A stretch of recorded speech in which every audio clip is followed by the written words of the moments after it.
It's a full-on blueprint for a system that Ford believes could end poverty, turn workers into customers, and get this, viewed profit as just a side effect, not the main goal. We're going to explore the machine behind the man. Okay, so to really get Ford, you gotta start with how he thought about failure. He famously said it's the opportunity more intelligently to begin again. For him, being afraid of mistakes was the #1 thing holding people back. Every screw-up, every dead end, that was just new data for the next try.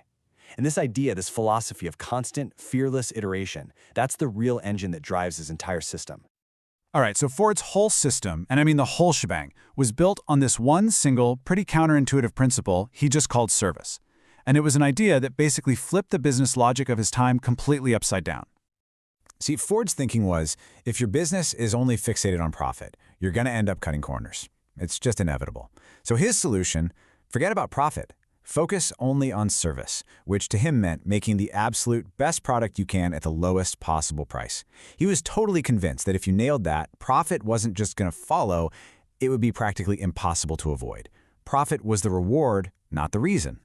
In this comparison here, it just nails the core of his philosophy. He looked at the typical profit motive and thought it was just short-sighted. It was a distraction. For him, the question wasn't, how do we make the most cash? The real question, the only question, was, how can we do the work better? That little switch in priorities, that's what powered the entire Ford revolution. Okay, so that's the big idea. But how did this philosophy of service actually translate to the factory floor?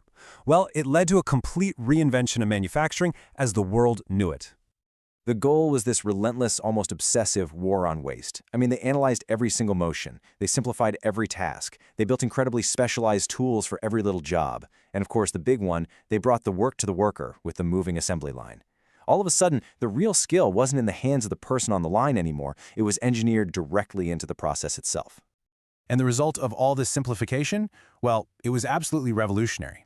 Because the system itself was so brilliant, the individual jobs became incredibly simple. Ford's own data showed that almost 80% of his entire workforce could be fully trained in less than a week. This just blew the doors of industrial employment wide open for millions of people who'd never had a chance before. So what's the bottom line?